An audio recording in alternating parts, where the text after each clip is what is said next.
Olá, internautas aqui da TV 61. Eu estou aqui com o Vinícius de Araújo. O Vinícius, ele é cientista político, ele é também administrador, professor universitário, enfim, ele tem um vasto currículo aqui, que depois ele poderia falar um pouco também. O Vinícius acaba de lançar o livro Metajogo Político.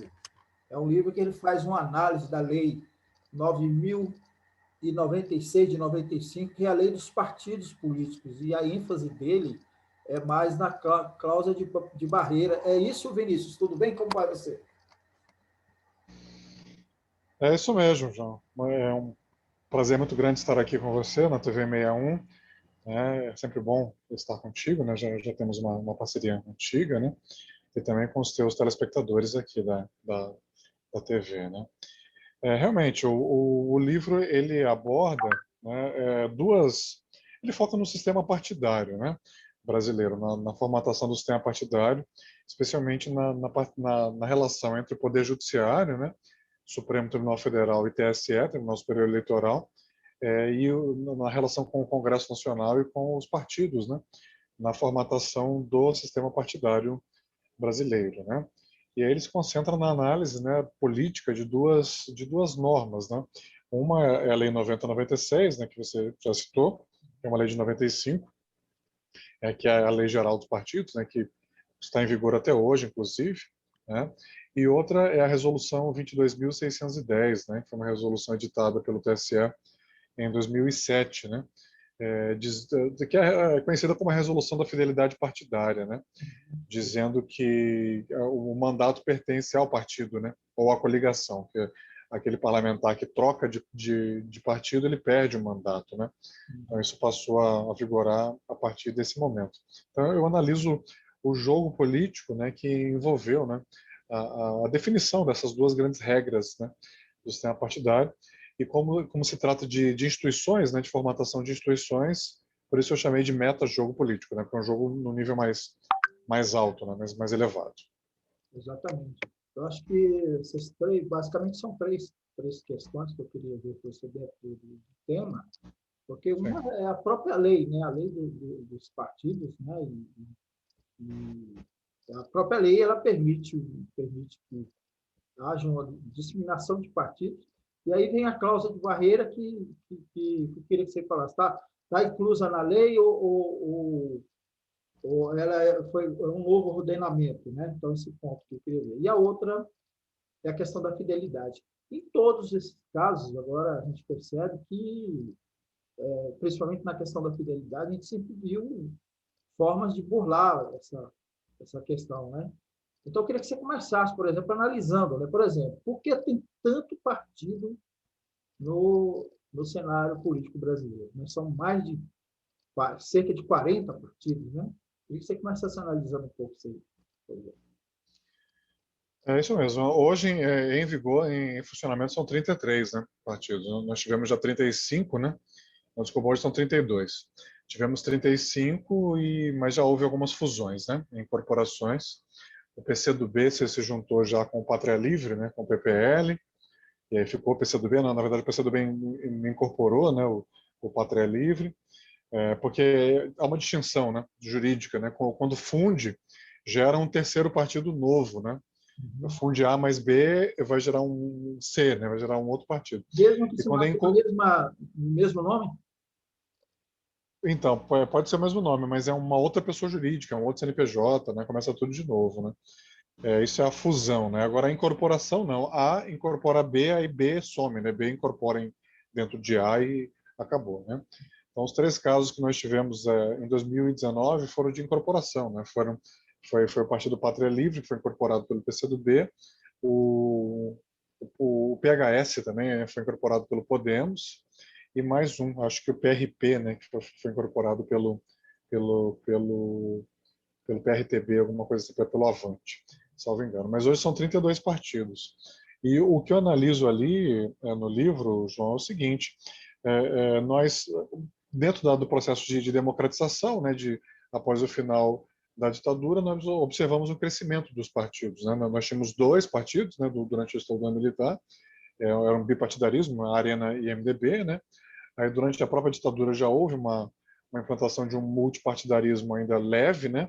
Que aí surgiram já o PT, o PDT, né? O PTB, então ali na década de 80 o PFL, né? Saiu como uma dissidência do então PDS, o próprio PSDB, né? Que surgiu como uma dissidência do PMDB. Então, ali nos anos 80 nós já evoluímos para 8, 10 partidos, né? E ao chegar ali na década de 90, né? Já tínhamos na faixa de 15 partidos.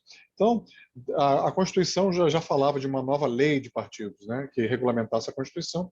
Assim que a Constituição foi promulgada, e eu conto essa história no livro, foi apresentado um projeto de lei, né, por um deputado do PT até de Minas, o Paulo Delgado, que é cientista político, inclusive, né, ele apresentou um projeto de lei para regulamentar. Né, e isso tramitou, e durante o governo Fernando Henrique acabou, né, essa tramitação acabou, o Congresso aprovou e o presidente sancionou, né, e aí gerou a Lei 90/96. E aí a ideia era que nós restringíssemos o número de partidos, né, que caminhássemos para um modelo partidário semelhante ao da França, ou da Itália, ou da Alemanha, né, que é um modelo com poucos partidos, né, 4, 5, 6 partidos estourando, né, de modo que o eleitor tivesse uma referência mais clara, né, Ju? Agora, tem 2 partidos de direita, 2 partidos de centro e 2 de esquerda, né? Ou tem um grande de direita, 2 de centro e um de esquerda, enfim, né? De modo que eles funcionassem como pontos cardeais mesmo, né? Pontos cardeais são poucos, né? Norte, sul, leste, oeste, para você não se perder, né? Se fossem muitos pontos cardeais, você não tinha direção nenhuma, né?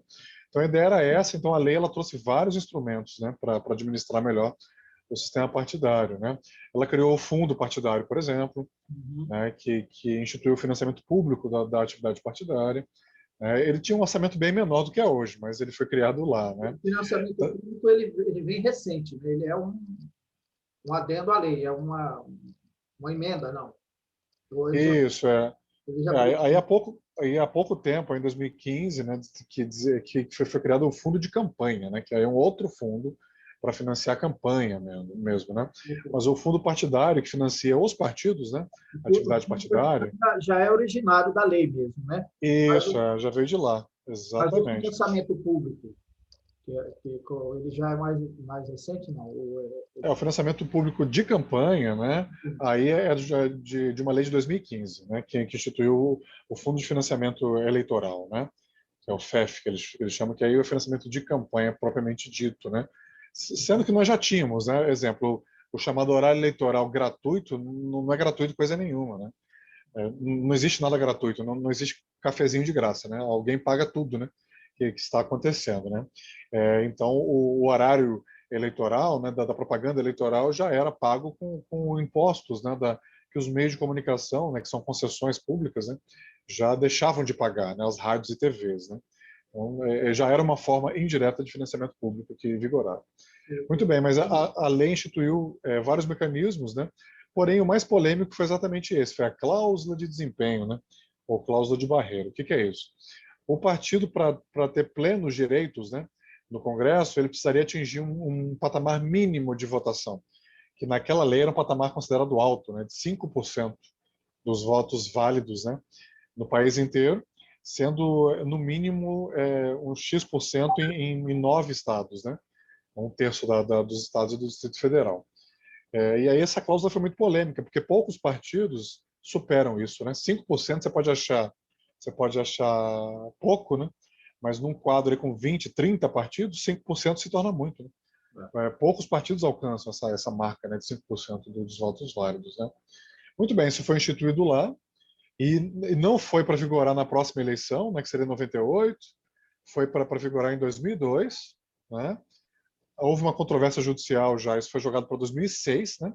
Então, em 2006, vigoraria. Mas aí alguns partidos entraram com uma ação de inconstitucionalidade, né? uma ADIM, né? no Supremo Tribunal Federal, o PT, o PCdoB e outros, né? Questionando essa cláusula, esse artigo específico, né? E o Supremo acabou acolhendo, acabou entendendo que, de fato, a cláusula de barreira era inconstitucional, João. Aí isso ajudou muito a proliferação de partidos, né, que nós tivemos nesse período aí. Então, esse foi um dos fatores, né, que ajudaram. Então, a proliferação, aliado ao aumento do fundo partidário, mais recentemente ao fundo eleitoral também, né? E o outro fator que ajudou muito foi isso. Em 2007, o DEM, né, o Democratas, fez uma consulta no TSE sobre a perda de mandato, né? Eles estavam perdendo muitos parlamentares, né, para os partidos da base do governo Lula na época, né? PP, PTB, PL, né? Depois PR e tal. E aí o TSE falou, realmente, o mandato é do partido, né? Ou da coligação. Né? Aí recorreram ao Supremo, o Supremo ratificou esse entendimento do TSE via resolução 22.610, né? Que é a resolução do TSE. Mas nessa resolução o TSE legislou. Ele, mais uma vez, é aí que eu discuto esse metajogo político, que há todo um jogo de interesses do judiciário em agir dessa forma. Não são decisões jurídicas, né, estritamente técnicas, né, são decisões também políticas, né, que interferem nas relações de poder. Né. Nessa resolução, o judiciário legislou, normatizou, falou, olha, você pode trocar de partido em tais situações, né? Quando o partido abandonar o programa, quando você for perseguido dentro do partido e quando for criado um partido novo. Quando surgir uma legenda nova, você pode mudar, porque não tinha, né, esse partido quando você entrou no outro, né? Então você pode falar, olha, apareceu um partido novo aí, eu quero filiar. E sem perder o mandato. Aí com essa brecha aí que foi aberta, com essa janela, vários partidos foram criados, né? O PSD, né, foi o mais importante deles, né, a articulação do Gilberto Kassab, né, que é presidente do partido até hoje, né, nacional, mas também o PROS, o próprio Partido Novo, o Partido da Mulher Brasileira, o PMB, né, o Solidariedade do Paulinho Pereira da Silva, né, também o enfim, né, vários partidos, a Rede da Sustentabilidade, também da Marina, foram criados nessa onda. Então foram se somando até chegarmos a esse quadro de 35 partidos que nós chegamos a ter em 2019, sendo que na eleição de 2018, João, esses dados eu trago no livro, nós tivemos 30 partidos com deputados federais eleitos, né? 30 partidos com assento na Câmara de Deputados. Eu queria que você falar um pouquinho mais sobre essa questão da cláusula de barreira, mas eu queria que porque se tem tanta brecha, né, se tem tanta possibilidade de você burlar, eu acho que está um pouco vinculado também ao próprio sistema político, né, o sistema eleitoral que permite isso, né? Por exemplo, tem países que têm sistemas eleitorais que você tem que coíbe um pouco essa questão da proliferação de partidos. Né? Como é que você analisa isso? É isso mesmo. Nós temos um sistema político muito personalista, né? Muito focado em pessoas, né? E pouco focado em instituições. As decisões são muito pessoais, né? Quem que é a pessoa, né? Onde que ela está, né? Inclusive decisões judiciais, né? Estamos vendo reviravoltas aí no judiciário, né? Porque as pessoas trocaram de lugar, né? Fulano estava aqui, agora não está mais, né? Enfim, a conjuntura política mudou, né? As decisões judiciais estão mudando, né? Imagina no meio político também, isso acontece com muita força, né? Tanto que o número de eleitores que tem alguma identificação com partido no Brasil é pequeno, não chega a 30%. 30% dos eleitores se identifica com algum partido no Brasil. A maioria com o PT, é o partido que tem maior grau de identificação, né? E 70% dos eleitores não se identifica com nenhum partido, né? E 10% só tem filiação partidária. Só 10% dos eleitores do Brasil é afiliado a algum partido, né? E parece passo ser que no muito, estado... inclusive, né? né? Porque, pelo menos na minha opinião, parece ser muito 10%, né? Porque a gente vê Você uma achava que não fosse ninguém? politização, uma falta de participação tão minguada, né? Mas como É, eu falou, assim, desculpe interromper. Não, tranquilo. A impressão é que não é ninguém, né? Não tem quase ninguém, né? Filiado, mas ainda tem 10%, né? 15 milhões, né, de brasileiros têm filiação partidária, né? O PT e o MDB são os dois maiores, né? Cada um tem mais de 2 milhões de filiados, né? 2 milhões e meio. Então, só eles dois juntos já somam aí 5 milhões, né, de filiados. Só PT e MDB, né? São os dois partidos que têm o maior volume de filiados. Mas o eleitor brasileiro, de forma geral, ele não tem identificação partidária, tanto que o voto de legenda, né, é muito pequeno no Brasil. Em média, 4, 5% dos eleitores votam na legenda, né, que é aquela opção que o eleitor tem de colocar só o número do partido, né, e confirmar, né, 13, 15, 43, enfim, 50, só o número do partido e confirma, né? Aí foi chamado voto de legenda, né? A maioria dá voto nominal mesmo, né? Voto num determinado candidato. O candidato muda de partido, o eleitor vai acompanhando, né? Ele muitas vezes nem sabe qual é o partido. Então, é um sistema muito personalista, né? Então, e isso vai moldando as instituições, né? Porque, claramente, nesse caso aí dessa resolução que eu citei, a 22.610, é um jeitinho, né? Quer dizer, você pode mudar de partido, mas, né, tem brechas. E depois o Congresso ainda legislou, que ele criou uma janela da infidelidade, né? Ali no último mês, né? Até 6 meses antes da eleição, você tem que trocar de partido, né? Você tem que estar afiliado a um partido até 6 meses antes da eleição, para poder disputar aquela eleição. Essa é a regra. E até um mês antes desse prazo, você pode trocar de partido mesmo com mandato, né? Então, por exemplo, em março do ano que É vem, outra brecha, então? a brecha que o próprio Congresso abriu depois. Ele legislou para eles mesmos, né? A janela da infidelidade. É o carnaval, né? É o período em que ninguém é de ninguém, né? Ali o mês de março de cada ano, né? Naquele período eles podem trocar de partido e sem perder mandato, né? E ainda levando o fundo partidário, o tempo de mídia, né? Foi algo que a Lei 9096 também instituiu, João. É o tempo de mídia, né? O tempo de mídia de rádio e TV que os partidos Está têm, né? É de acordo vinculado com a bancada federal deles. à bancada, né? Vinculado à Constituição. Isso. Existe um mínimo para todos, né? Mas o restante é graduado conforme o tamanho da bancada. E Então, aí, esse cada período aí deputado. é janela também para muita maracutaia, né? Para negociar, as negociatas que os parlamentares fazem. Né? É aí que eu queria chegar. Hoje menos, né? Porque acabou a coligação na eleição proporcional. Isso já vou chegar nisso. O sistema partidário vem reagindo ao judiciário também aos poucos, né? Mas até pouco tempo atrás, né? Hoje menos.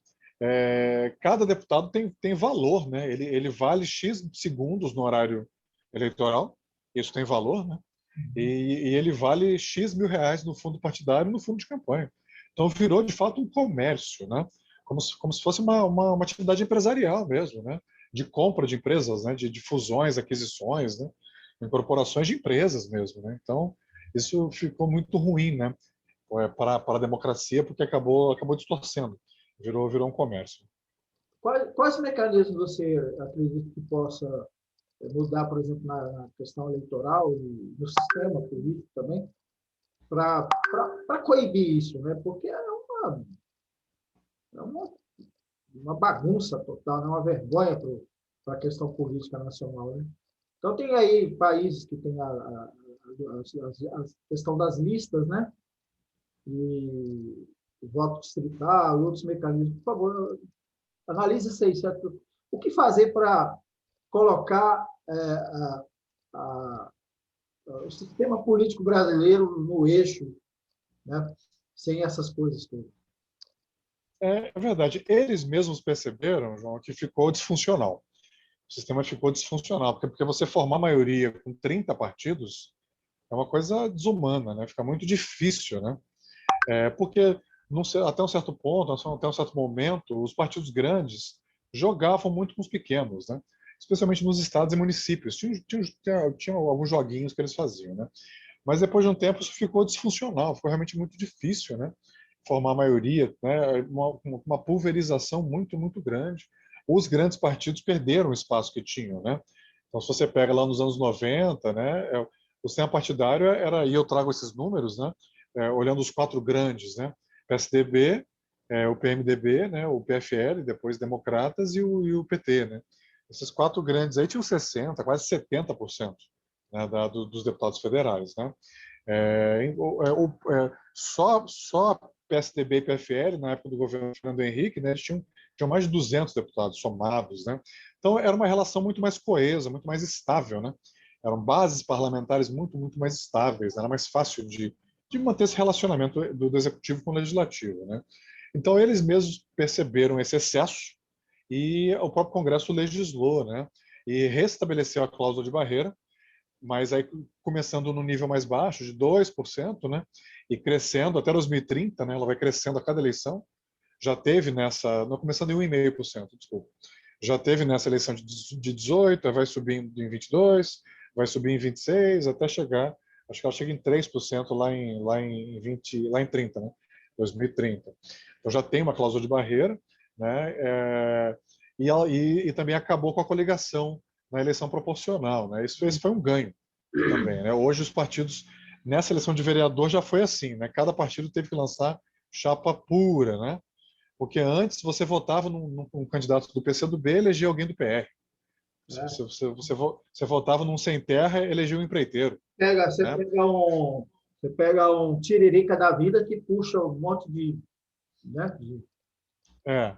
E de outros partidos. Né? O Tiririca estava no com, PR na com, época. Né? com 300 votos, né, que acaba não tendo grande É. representatividade, né? O Tiririca estava no PR na época, 2010, né, que foi aquela primeira eleição dele, né, na qual ele foi o melhor votado do Brasil, né, fez 1.350.000 votos, né, o Tiririca ali. Ele realmente elegeu o Zé Genuíno, no PT, ele elegeu o Valdemar da Costa Neto, pelo É, próprio PR, o Protógenes Queiroz, né, todos puxados pelo voto dele. Exatamente. Então, uma curiosidade isso aí, né? Você vê que é um espectros políticos totalmente, né, diferentes. Isso. Denise, eu queria que você falasse um pouco mais sobre a abordagem do seu livro, alguns pontos que a gente não tocou aqui, que eu queria passar com você para outro tema. Não, então, de forma geral, é isso, João. Ele faz essa análise, né, olhando o Judiciário, especialmente o Supremo Tribunal Federal e TSE como atores políticos, né, que interesse que eles tinham de dividir, né, os partidos, né, porque é o dividir para reinar, né, aquela fórmula que está lá no Príncipe, né, do Maquiavel. Quanto mais você divide o seu adversário, o seu inimigo, mais fácil para você conquistar, né? Dividir para conquistar, dividir para reinar. Então, o sistema partidário ficou muito fragilizado, muito fragilizado, tanto que eles mesmos perceberam isso e estão voltando, né? Estão tentando caminhar para um quadro, né, de enxugamento, né? Como eu te falei, 3 partidos já fundiram, né? E havia expectativa que ao longo desse ano houvesse mais fusões, mas acho que a tendência é que os partidos concorram ano que vem, para cada um ver o tamanho que vai ficar nas urnas mesmo em 2022, né? Para em 23 aí a tendência é que a gente tenha uma nova rodada aí, já com os números na mão, né, de eleições gerais, né, o deputado federal, estadual, né? Aí os partidos, muitas conversas estão acontecendo, tá? Da rede se fundir com cidadania, enfim, né? Tem muitas alternativas aí sendo avaliadas. Né? Tem uma outra fusão com o PSB também, né? Parece que tem umas negociações aqui. Isso, PSDB com democratas, tem várias conversas acontecendo por aí, né? O PV com a rede também, né? Tem muitas articulações, mas isso deve ficar para 23. Eu acho que a tendência é realmente agora em 22 cada um montar suas chapas, né? Ver o que conquista e se não conquistar, se não atingir quociente eleitoral, enfim, se não eleger ninguém, aí esses partidos menores, a tendência é que eles se agrupem, né, entre si ou busquem partidos maiores, né? Então o livro aborda exatamente isso, durante esse período aqui que ele foca mais, né, esse jogo, esse metajogo, né, que era um jogo da formatação de regras, né, de instituições entre o judiciário e o Congresso e os partidos, né. É a judicialização da política. Sem falar que a gente vai ter no meio do caminho aí uma possibilidade de muita gente falar em fraude, né? Falar em urna de votação de papel, urna eletrônica, né? Tem essa polêmica aí, acho que ela não diretamente na questão dos pontos que se aborda, mas na questão política, né? A gente pode ter um problema aí para frente. Mas, Início, o seu livro foi lançado pela Humanos, né, editora, e Isso. ele está sendo distribuído onde? Onde que quem interessar em comprar o Metajogo Político? Boa pergunta, João. Ele está à venda no site da própria editora, www.humanoseditora.com.br, Humanos sem H, com U direto, né? Humanos. E também está na livraria Janina, aqui de Cuiabá, nas lojas, né? E também no e-commerce, né? No site deles, também da livraria Janina, janina.com.br. E a capa do livro, né? Isso. Aqui é o Judiciário, o Supremo, né? Aí tá o Congresso e o STF, né? Maravilha. Que são os dois poderes que estão nesse metajogo político que você analisa aí com muita propriedade. E Isso mesmo. a gente vai colocar depois aqui na descrição, onde quem não tiver em Cuiabá puder adquirir. Você falou que pelo site, né? E tem o e-book também. Eu acho que o e-book está disponível pela Amazon e Então, pelo próprio site da editora Humanos mesmo. Tem formato e-book, né? Muita gente colocar, prefere hoje o e-book, né? exato, vamos colocar o site da editora Humanos e aí quem tiver interesse, pesquisa ali. Vinícius, eu queria agora aproveitar e a gente falar um pouco sobre a conjuntura atual, né? A gente está vivendo aí, tem uma CPI acontecendo, né? Que está aí investigando essa questão da pandemia, muita gente está chamando de CPI do genocídio. Tem o próprio ex-presidente Lula que está entrando no jogo, vai passar essa semana toda aqui em Brasília fazendo contatos, tentando ampliar aí uma frente de contra Bolsonaro. Tivemos sábado uma manifestação importante dos aliados do Bolsonaro, da sua base, né?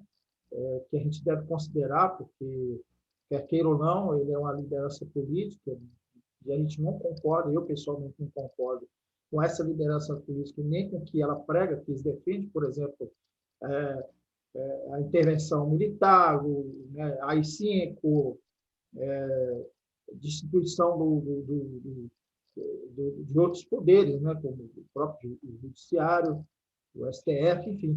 Queria que você analisasse esse caldo todo aí, toda essa conjuntura que a gente está vivendo aí, e, na sua opinião, onde que nós vamos parar, Vinícius? Então, João, é um cenário muito incerto, né? Então, eu não acredito mais em, aliás, eu nunca acreditei no impeachment, né, do Bolsonaro. Muita gente falava, né, especialmente no começo do governo, que esse governo dele não terminaria, né? Eu achava difícil, né, que isso acontecesse. E agora com a CPI, eu acho que aí é mais difícil ainda, né? Até porque o impeachment é um processo lento, né? Um processo aí o da Dilma durou 9 meses, né? Para você ter uma ideia, né? Começou em novembro, né, de 2015, começou em dezembro, né? E ela foi realmente e terminou, né? A última votação ali no Senado foi em agosto já, né? De 16, né? Então foram 9 meses praticamente, 8, 9 meses, né? Então se começasse agora, ele ia terminar já no ano eleitoral, já no que vem, né? Então acho pouco provável. Então a CPI foi a forma que o Congresso Nacional encontrou, né, de participar mais, né, da questão da pandemia, né, porque o Congresso ajudou muito, né, as medidas provisórias todas que o Executivo editou foram aprovadas, né, pelo Congresso, com emendas, claro, né, como é do processo democrático, mas foram aprovadas, né. Mas o Congresso ficou muito omisso, né, na questão da pandemia, né. Tanto a oposição esperando, né, com a lei do menor esforço, né, a oposição liderada pelo PT, né, falar para que eu vou bater no governo se ele tem contradições internas, né, muito fortes, né? Então deixa que ele se detona sozinho, né? Ele tem essa dinâmica aí. Então o PT ficou meio observando, né, olhando, não fez uma posição tão intensa, né, como fez contra o Fernando Henrique, contra o Fernando Collor, por exemplo, né? Era uma posição muito mais dura que eles faziam lá nos anos 90 do que agora. Então, isso aconteceu. Então, quem tem trabalhado muito, né, as críticas à pandemia somos nós da imprensa, né? A imprensa tem tido um papel importantíssimo em vocalizar essas críticas, né? Alguns veículos mais, outros menos, né? Até porque existe um alinhamento político aí também, né?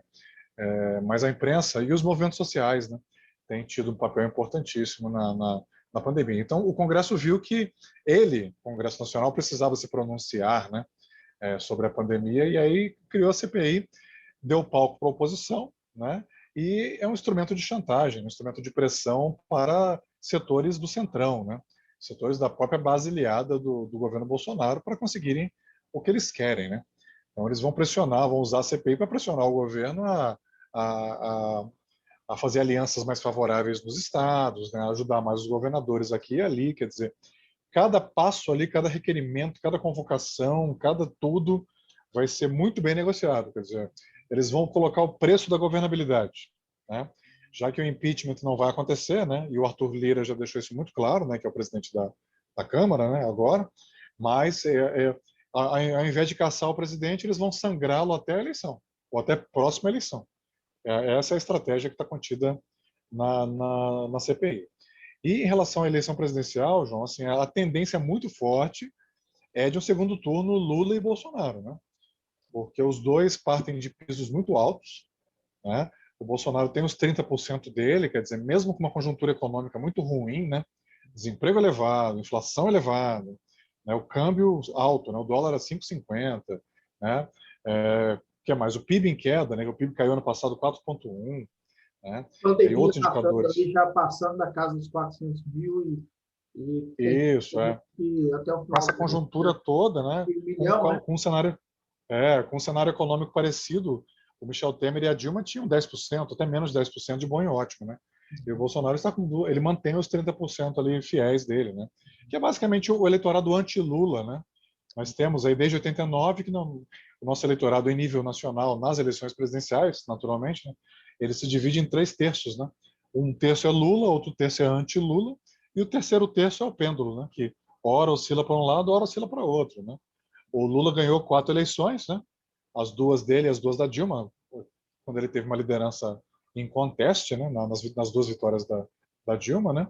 E ele perdeu 4 também, né? Ele perdeu uma para o Collor, as 2 do Fernando Henrique e essa do Bolsonaro, né? Então essa próxima eleição agora será a nona, né? Pós-Constituição, pós 88, né? E vai ser o desempate, né? Entre Lula e anti-Lula. Então a tendência muito forte, João, é de um segundo turno entre eles dois, tá? Porque eles partem de um nível muito alto, ambos com 30%, né, de intenções de voto, e lembremos que você tem um nível de abstenção branco e nulo muito alto, né? 20, 25, até 30% dos eleitores não votam em ninguém. Então você reduz o 100% para 70%, né? Então fica um espaço ainda mais estreito ainda. Então a chance de ter a via, né, que muita gente vem falando, os nem, né, tem aquele eleitorado nem Lula, nem Bolsonaro, né? Existe espaço? Existe, mas é muito apertado. É muito, muito estreito e não há clareza de quem é o produto, né? Qual é o conceito, quem é o personagem, né? É alguém mais conservador, é um Joe Biden, né? Mais Ninguém conciliador, ou é alguém mais consegue, fora do sistema ainda? Isso não está claro, né? E aí, consegue, né? Porque ninguém que eu digo são as forças que estão se movimentando aí para ter esse nome, né? Não consegue, mas parece que tá surgindo aí o Gereissati, o Tasso Gereissati, parece que você tem acompanhado, parece que ele está sendo, tá crescendo o nome dele aí, né? Você acha que, como é que você vê isso? O PSDB dentro do PSDB, né? não O está. PSDB instituiu prévias, né? Deve ser marcadas para outubro, parece, ou novembro desse ano. Então só tinha o João Dória, né, governador de São Paulo, inscrito, né? O Eduardo Leite, governador do Rio Grande do Sul, o Arthur Vigílio, ex-prefeito de Manaus, e aí entrou o Tasso Gereissati, né? Porque se você olhar bem, tá regionalizada, né? É, Quase todas as regiões, né, estão presentes, né? Tinha Eduardo Leite do Sul, Nordeste, Dória Sul, Sudeste, né? Sudeste. O Arthur Vigílio Norte, né? Aí vem o Tasso, né, do Nordeste, né? Só nós aqui do Centro-Oeste que estamos, né, sem representante do PSDB aí nessa primária, né? Mas o Tasso, assim, primeiro tem que ver a disputa interna no partido, né? Se vai fluir, se não vai fluir, enfim, né? E aí tem o Ciro Gomes ainda, tem o João Moedo, né? Ainda fala-se no Sérgio Moro, fala-se no Luciano Huck, né? Até no Luiz Henrique Mandetta. Tem outros nomes aí que circulam nesse campo aí, né? Nem Lula, nem Bolsonaro, né? Mas é uma tarefa difícil, porque o espaço político é muito pequeno, muito, muito pequeno, né? É um candidato que teria que ter o conceito certo, né? O posicionamento certo e muito investimento, né? Financeiro Verdade. e uma estrutura partidária forte, né? Bom, Vinícius, para finalizar, você acompanhou bem as manifestações de sábado, né? Sim. E me chamou a atenção, parece que tem um amigo imaginário ou um inimigo, o certo seria um inimigo imaginário, né? Muita coisa contra o comunismo. Eu queria que você analisasse de onde que esse povo está tirando esse comunismo aí que a gente não está vendo, né? De onde vem essa loucura, essa doidura aí, que não sei, eu não consigo nem encontrar palavras, não sei essa, é loucura coletiva, né? Que veio, né? Só para finalizar aqui minha premissa, eu gosto de confrontar essa coisa de que existe uma polarização entre esquerda e direita, né? Que o campo bolsonarista tenta fazer isso aí, estigmatizar, né? Colocar como inimigo que deve ser, inclusive, eliminado, né? Um pouco isso, da esquerda, né? E, na minha concepção, o que a gente está tendo hoje é uma polarização entre a civilização e a barbárie.